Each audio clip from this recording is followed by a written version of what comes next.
些电影大家都绝对没看过。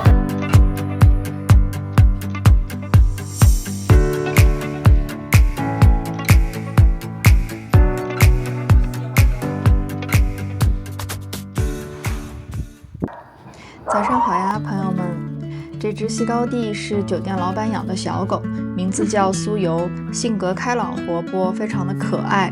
我们今天计划去什卡雪山，下午去松赞林寺。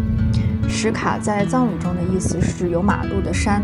这座雪山的独特之处是在短短的几公里内跨越超过了1100米海拔，能一次性看到草甸牧场、云山林和雪山裸岩的景观。但是今天有点可惜，就是第二段索道做不了了，因为上面有7级大风，所以我们只能做到第一段有一个牧场。这个速度也太快了吧7级大风大概就是可能人都能吹倒，然后这个都在晃，你看啊，因为到这儿风就有点大。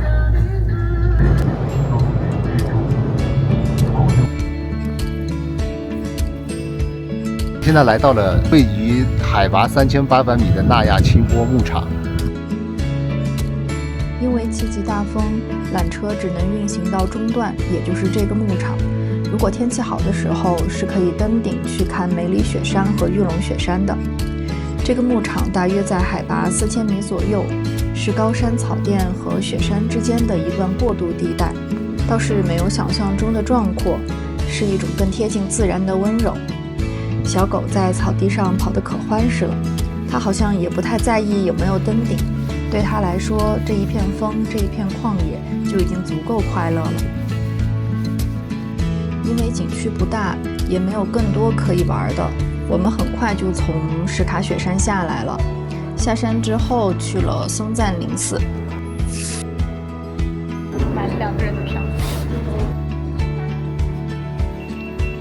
这是云南境内规模最大的藏传佛教寺院之一，也被称为小布达拉宫，始建于清朝康熙年间，至今已经有300多年的历史。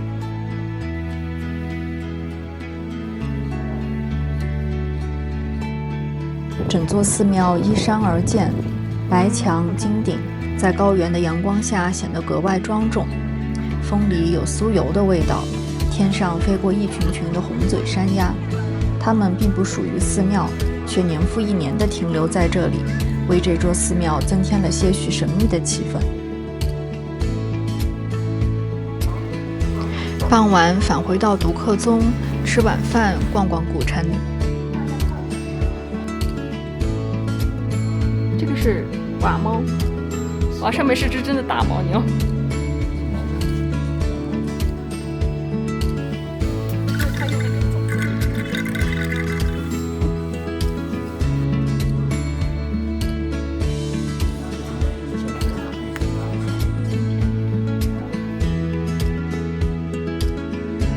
刚刚看西藏八宝坠的什么节？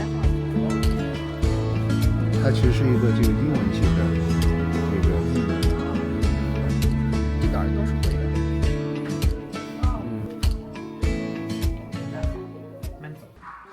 第二天一早，我们离开了香格里拉，去往大理的方向。在洱海边吃了一顿好吃的酸辣鱼，跟二哥回顾了一下这趟即将结束的旅程。大理距离昆明很近，但长大以后已经很多年没有来过这里了。这里曾经被我幼稚地定义为自己的第二故乡，回想起来，好像整个青春都跟这个地方息息相关。大理古城的街道还是熟悉的样子，但已经不再是小时候熟悉的气氛了。故宫怀念是真的吗？这些电影大家都绝对没看过。找到小时候吃过的烤乳扇，这么多年了居然还在。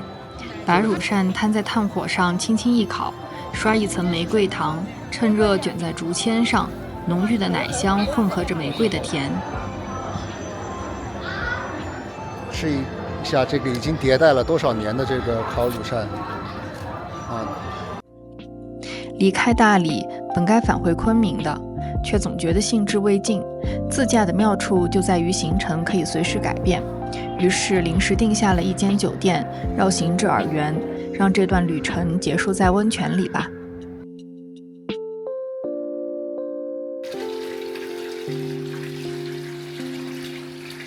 我是你的专属 waiter， 不好意思，穿那么帅的 waiter。